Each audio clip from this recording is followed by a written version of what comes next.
Who is here with us today? I'm Mrs. Culp. I'm one of the art teachers. Okay, so the first question is, have you ever been discriminated against at work, school, home, or any public place because of your gender? Yes. I can think of one situation. Probably one of my first experiences with it was in high school.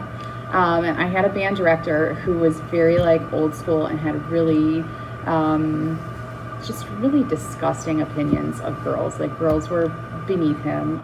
He once grabbed a girl's flute and bopped her over the head with it because he thought she was playing wrong, and he would talk to the boys in band completely differently than the girls. Like, I was a girl in his band and he had different expectations for the girls. And he used to call us chick and babe, and it was just so inappropriate from a teacher, first of all, but also just in general. I was a 14-year-old girl, and why are you talking to me like that? You're 75.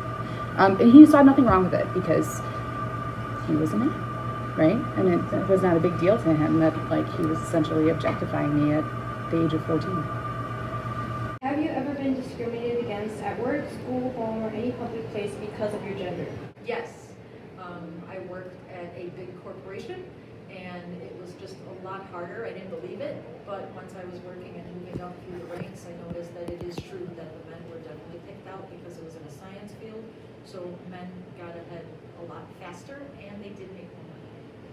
I would say I don't know that I have a story quite like that in terms of active discrimination. I will say in terms of being a waitress and stuff, you get a lot weirder comments as a girl in the restaurant business. You get a lot more people telling you oh, it's not that bad, just smile more, where your male counterparts don't get that. I don't know if you want to go a little bit deeper into that and just kind of how it made you feel on a more personal level. I mean, it made me feel bad enough that I quit band because of him, because of his behavior. I stood up for myself, and I said, I'm not going to stay in band if this is how you're going to treat people and treat girls. And he didn't care. I was disposable because I was a girl. I think at a young age it really does have a tremendous impact on girls, especially, and kind of hangs on into adulthood about men's perspectives on you. How did that person make you feel? I worked harder to prove that it's the same. And it's kind of an accepting thing. It's not good, but you kind of accept it, and then you just do whatever you can to change people's minds. So with that, do you think it's harder for women to take initiative and actually stick up for themselves? Oh, absolutely. Any population that's discriminated against, it's exhausting to defend yourself all the time and to constantly be strong and constantly be trying to prove yourself.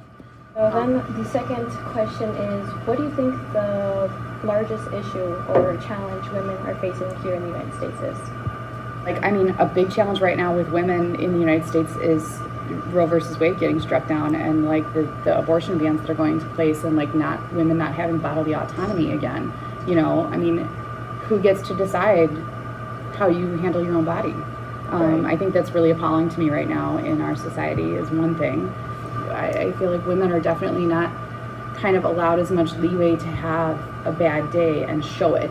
Right, you're you know what I mean? A higher standard. Yes, I do think so. I think men are allowed to come in and look how they look on any given day, and it's okay, whatever. Right, and if it's a girl, it's oh, she's going through something. Yes. Yeah. So I don't know if I thought about challenges specifically to women, other than the stuff that's recently happening, the reversal of Roe versus Wade. I don't know where that came from. It just, what are we thinking? But overall, I think women are taken a lot more seriously, and we've evened out the playing field. Violence against women and things like that. Yeah. And especially, I know the U.S. has a problem with indigenous communities and things not being taken seriously and women disappearing and not really anyone caring that much. So I would say those are kind of the issues. To kind of end it, what would you like to say to the girls who are in the younger generations? Be kind to yourselves, and don't look at yourself and look for all the bad stuff. Do you know what I mean? Stand in front of a mirror and realize all the good things you've got going for you now. There is absolutely nothing stopping you whatsoever. You do what you want to do. You work at it just like anybody. I don't, to me, gender, race, none of that matters.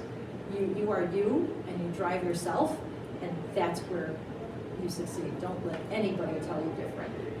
I would say like don't be afraid to like speak up and make people uncomfortable. You know, like call out sexist jokes, call out things that make you uncomfortable, double standards. Like that can be a really like uncomfortable thing to do, and sometimes it's not going to work out in your favor. But there are people around you, and even younger people than you that are listening, like, that will help them out too. That's amazing. Thank you guys. Thank you.